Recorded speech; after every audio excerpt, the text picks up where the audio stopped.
investing back in you and your human capital, best thing you can do. Second though, before deploying any money to what you're gonna do, a coaching program you tripped over, a new book you're gonna read, whatever it is to pause and go, wait, what are my aims? What do I want out of my future? What are my personal, financial, and business aims? Because only then should we take in whether it's that next YouTube video or it's a book you're gonna read or a coaching program you're gonna pay 5 figures for.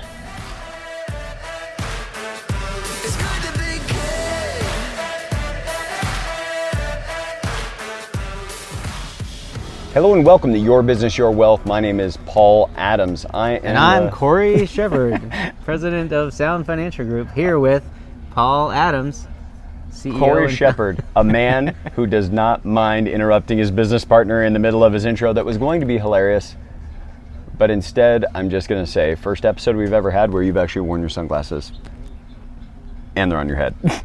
Like they're not, you're wearing sunglasses, but they're not even on your eyes. I was going to say it's the first episode we've had where I can actually see the shirt under your shirt. Oh, that's true. Yeah. Just for full disclosure, today we've been traveling. So for those of you listening to the podcast, we're actually sitting poolside at the Ojai Valley Inn and Spa outside of Ventura, California. We're actually here for a conference today to do what we're going to talk with all of you about, which is efforting to increase our human capital. Cory, do you want to tell them a little bit about the conference we're at? Well, first I want to tell everybody about the beautiful mountains that I see in the background here. We really wish we could have had that at our background, but there's also going to be a bunch of people in the pool that probably didn't want to be on camera, so that's why we're facing Cory was perfectly fine with just shooting until somebody got mad at us. And for the first time ever, I was the one looking not to offend people. So it was our surprising, relationships to say the least. It's developing, yeah. Yes. It's really going. Maybe it just, I automatically become the less offensive one if you become offensive. Ooh, that's deep. That's our next episode. the yin and yang of offensiveness. Yeah, so anyway, to your question, we're here for a conference with a group called Influence Ecology, which is, they would describe themselves as the preeminent business education in transactional competence.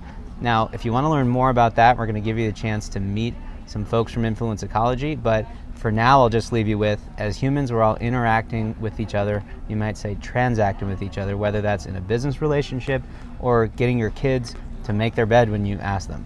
And there's ways to do that more powerfully and less powerfully to have worse or better outcomes. That's what we're here to learn about this week. Yeah, and just to add on to what Cory said, something that people see all the time is we get all kinds of business education, how somebody sells better, or how someone can do a better job with the financials, or doing employee reviews. And there's all these educational outlets you can go to do that. But fundamentally, each of those is a transaction. So it's learning the frameworks underneath all of those other things that you might go to about being better at that interaction and transaction with others. So near the end of the episode, we've got a little giveaway for anybody that is interested in having a conversation with Influence Ecology. So I was recently on a podcast called Puget Sound Underground, which we'll be releasing slightly before this episode comes out. But I haven't even heard it yet. So he said it went well, and I think that it probably went well, but we'll find out. I'm sure it went well. And if it didn't go well, wouldn't that be a great episode to listen to? Like just watching me go down in flames. Right. I was just offensive enough in that episode. But during the episode, I was asked, what if somebody just has $10,000? They don't have anything else. What would you suggest that they invest in? And this guy's had other people on the show who've talked about everything from cryptocurrency mining to buying rental properties. And the thing that I say is I don't think you should deploy that financial capital into other financial instruments. What ought to be done is invest in your human capital. And your human capital is your ability to be able to go out into the marketplace and be compensated more or be compensated the same with more autonomy and freedom. But people don't talk about that often enough, and certainly not financial advisors, though I think they should, because it's the highest rate of return nearly anyone is going to see, is being able to make themselves better at what they do, because being better at what you do creates more capital every single year on a recurring basis. Well, it's like when we ask couples, what's the most valuable part of your balance sheet? And a lot of folks might point to their house or their 401k, depending on what they've got going on there. And I say, well, it's the two of you.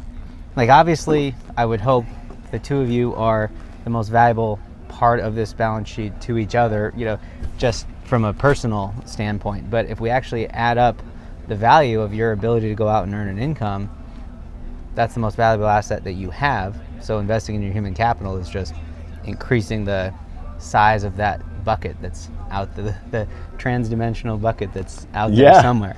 Yeah, think of it like a tank of money you're working your way through. Now, there's two great reasons to think about that tank of money that you're living into. One is, it could be a lot higher than your current level of capital, your current level of income, because of merit increases or getting better at your business, increased profitability.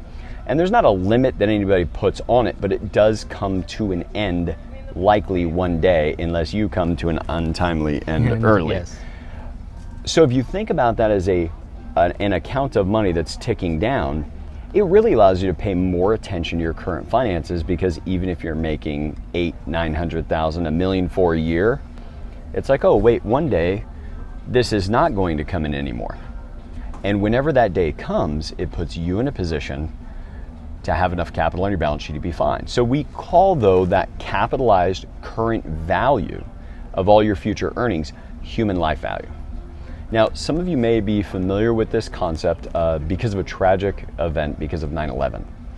You see, 9/11, during that tragedy, there were countless lives lost, and the federal government set up the Victims' Compensation Fund that they use human life value calculation to say, oh, somebody was a janitor on the 18th floor, and they were making X amount per year, and they were 42 years old, and what's that earning going to be like over the rest of their lifetime, and what did their family miss out on?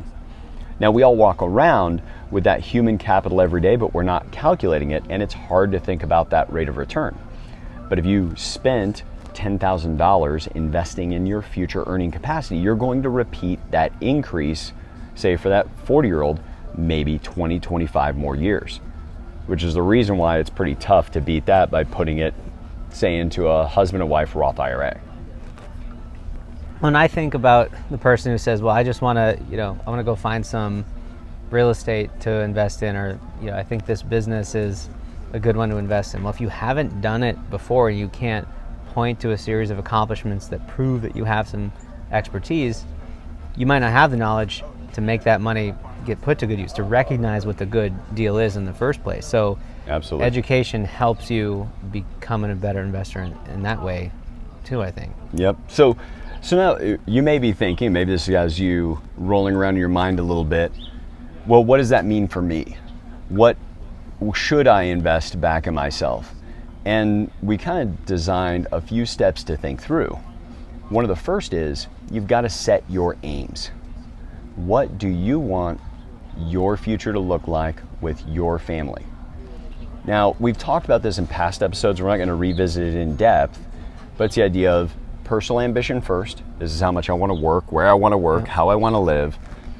Then financial ambition, which is how much money is it going to take to live that lifestyle?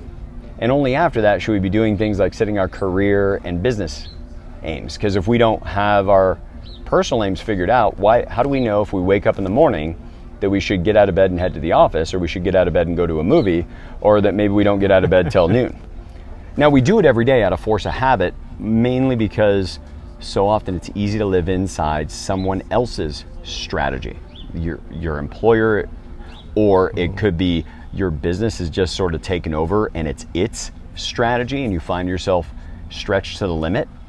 And you didn't go into business originally thinking, wow, what I'd really like to do is be away from my family or kids and be grinding 16 hours a day, that the business has become the boss. So you got to sit back first and say, okay, what are my aims for this year, maybe 3 years out, 5 years out? And that can start to let you know where you need to invest in your human capital. And then you can invest in deficiencies, or you could invest in strengths. But how would you, unless you know where you want to be going, you don't know how hard you would need to be working, or how much effort to go, how much time to take away from your family to get there. And I think that's really important. A lot of people listening, if you stopped and thought about it, your life is already in a really pretty good spot. Maybe, evaluating the next business deal or going and spending some more time with your family, you may be more happy doing that time with your family if you've already got everything you need, but you won't know unless you actually map that out. Yep. And so first, once you have your aims, I think it's important to think about your talent stack. Now, Scott Adams, who was on the podcast several episodes ago, talked a little bit about this and talks about it a lot in his latest book, Lose or Think. He talks about the fact that we don't have to be the best at any single thing. What's more, like Tiger Woods is amazing at one thing for sure. But if you take other driving people... cars. Driving cars on camera. No. No? Oh. No, that's Buick uses him for that. Okay, right. Because of his primary talent. Oh, I see. I see where you're going with that now. Okay. So, though, consider, and I often give the example of, say, like a Navy SEAL. So, to any Navy SEALs listening, if this offends you, go to Cory's address. But the thing is that a Navy SEAL is not the best at any of the single things by themselves, except for maybe specific weapon systems, sniper, etc. But if you were to take somebody who's a Navy SEAL, can they run a long distance relatively quickly? Yes. Are they better than the best marathon runners? No.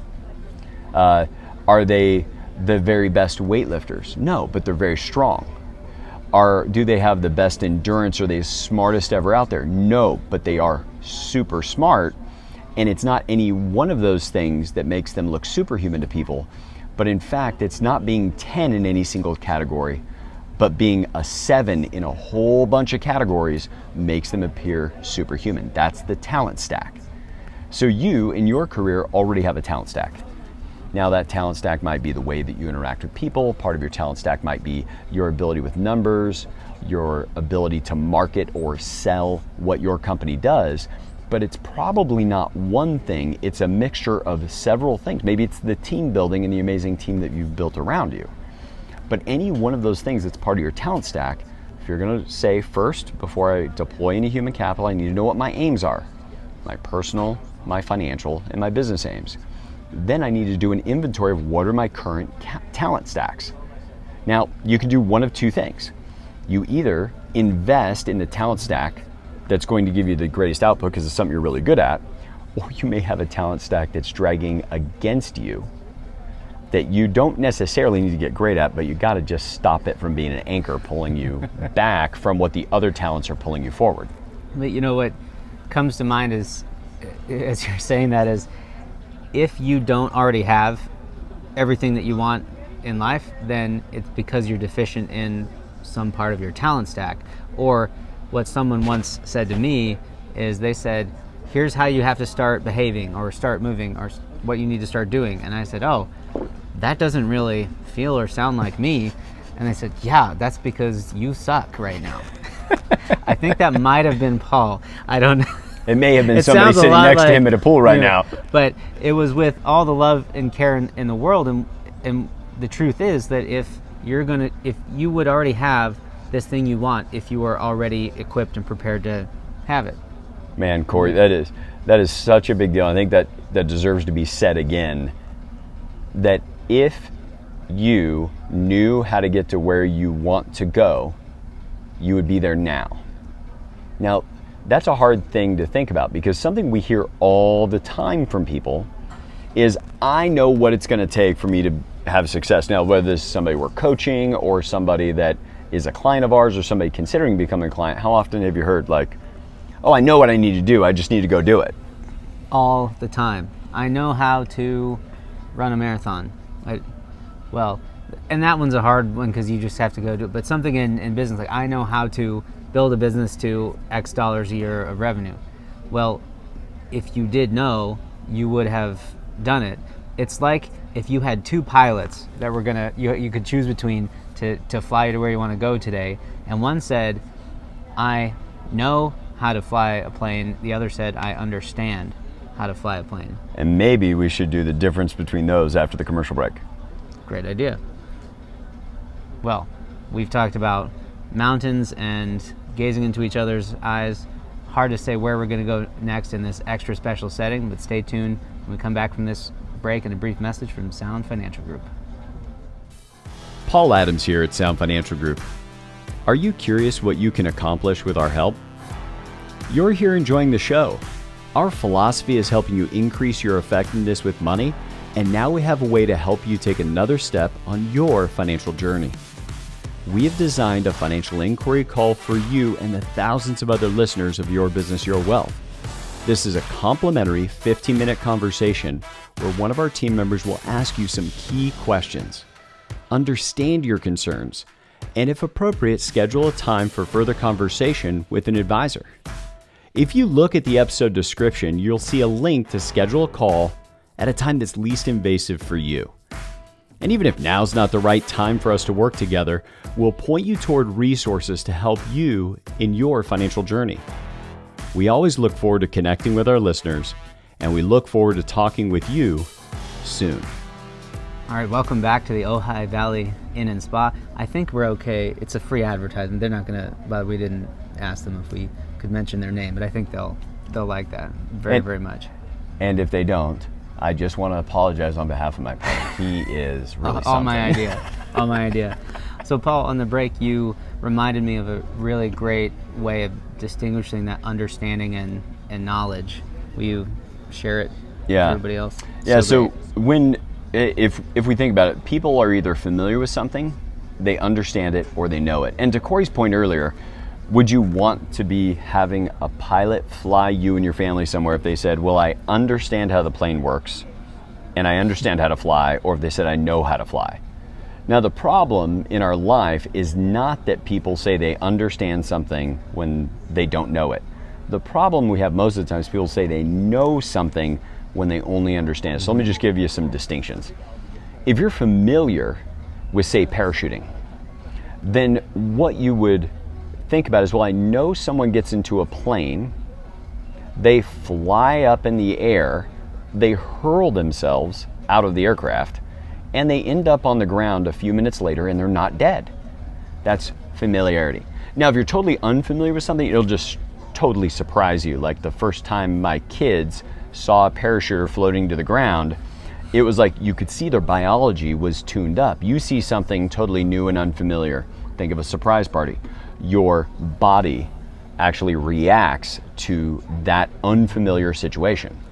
So you're familiar, you understand how it works, it doesn't shock you anymore. Then there's understanding. Understanding might look like, well, I know somebody takes this thing called a parachute, and they fold it a certain way when they're on the ground, and they put it in this little backpack. And then it goes around their legs and around their shoulders, and they click it together, and then they get on an aircraft that goes up to 13,500 feet, and then you jump out and you count to some number, or you look at an altimeter and see how high you are, and then you pull the ripcord, and then you steer yourself with these two handles, and then when you're close to the ground you do this, and then you land on the ground and you don't die. All right, now something I need to point out right there. Notice how many facts, figures, details that he has about this whole experience. People can parade understanding as knowing really, really well, or confuse themselves as to which one they have. That whole list of figures is just understanding. It doesn't go as far into knowing as we need to go.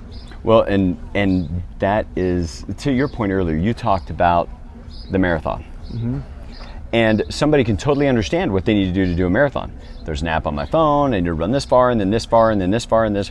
But the doing, see, the being able to do it is the proof of knowledge.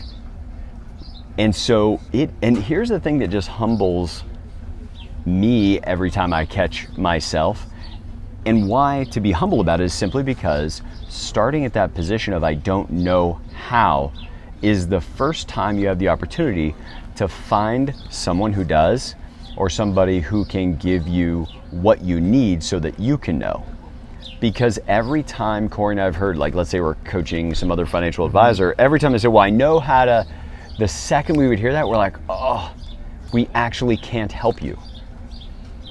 We can't help you because we can't get through the barrier that you just cognitively built for yourself in not knowing. And so that's the other thing, is everybody around you that might be able to be helpful and help you achieve some outcome, as soon as you say, well, I know, especially if they're super capable, they just go, oh man, that's good. I'm glad that you're headed toward it, because think about how detrimental it can be to relationship or to future possibilities together for them to have to crash through that wall like the Kool-Aid man to be able to, I think our audience is old enough to know who the Kool-Aid man. Yeah, thank you. So if Cory knows what my cultural references are, I know I'm still good. That's not maybe true, because I like have old man brain for all those kind of things. So both of you are the youngest old fogies our wives have ever met. So the big deal is to just be clear that we don't know, that we may understand how to get somewhere, but now what we have to do is close the knowledge gap, and the only way to close the knowledge gap is to accomplish the outcome. So kind of wrap us today. Let's just talk about what you can do from here. A quick review is, first, investing back in you and your human capital, best thing you can do. Second, though, before deploying any money to what you're going to do, a coaching program you tripped over, a new book you're going to read, whatever it is to pause and go, wait, what are my aims? What do I want out of my future? What are my personal, financial, and business aims? Because only then should we take in whether it's that next YouTube video, or it's a book you're going to read, or a coaching program you're going to pay 5 figures for.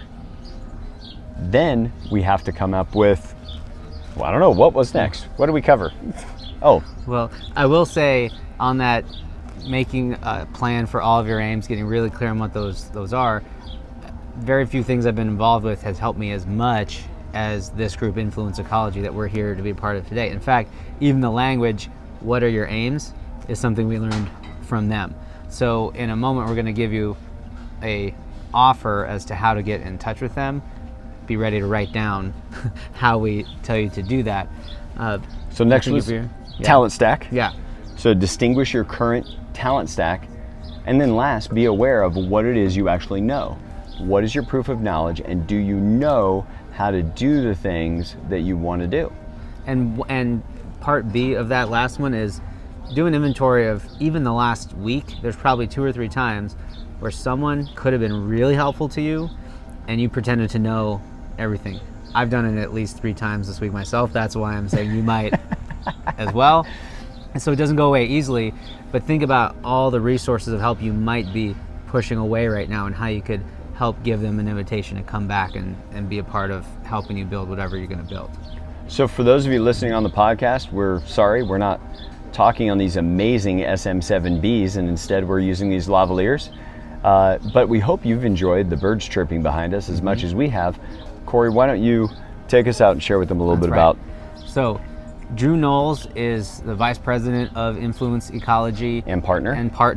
And board member, and one of the best people in the world for just talking about the kind of work that they do and helping folks find out if it might be a fit for them at this point in time. So send us an email to info@sfgwa with Drew in the subject line, and write us whatever note you want to about the episode, but make sure Drew in the subject line gets there so we can get that tagged, and then we will make an introduction to make sure that you get a call with Drew Knowles to talk about education in your life. And even if now's not the right time for you to work with Influence Ecology, you will walk away from that call with some new insights into yourself and ways to increase your learning.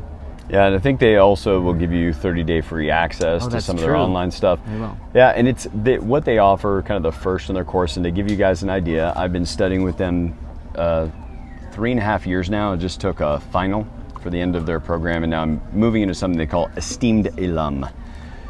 But what this program has allowed us to do is not only understand one another better as business partners, understand our team better, and have better understanding of our clients, their concerns, and how to help them better understand their aims and achieve that future.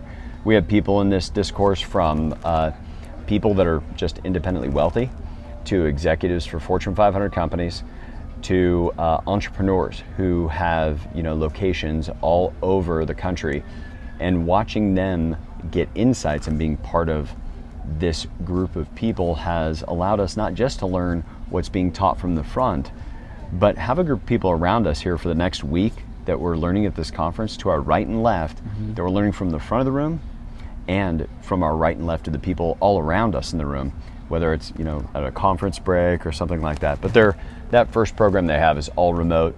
You can go to the conferences, but you don't have to, just to give a little bit of extra background before you take us out of the episode. That's great. Well, email us to get a chance to talk to Drew. Make sure to leave a review on iTunes, Stitcher, wherever you're listening to this, and just know that it helps us more than you could possibly know. Get this out to the world and all the people that can benefit from hearing these strategies. And as always, we hope this has contributed to you being able to design and build a good life. Hey everyone, hope you enjoyed watching that video, tuning in. We love having you guys here. Don't forget to like that video, subscribe, and hit the alert bell. But by the way, if you just have questions and you want to dig in and learn a little more, go ahead and email us at info@sfgwa.com. Put yourself in the position to have a 15-minute phone call. I mean, come on. Can your current plans withstand a second opinion? If not, that might be the very reason to reach out.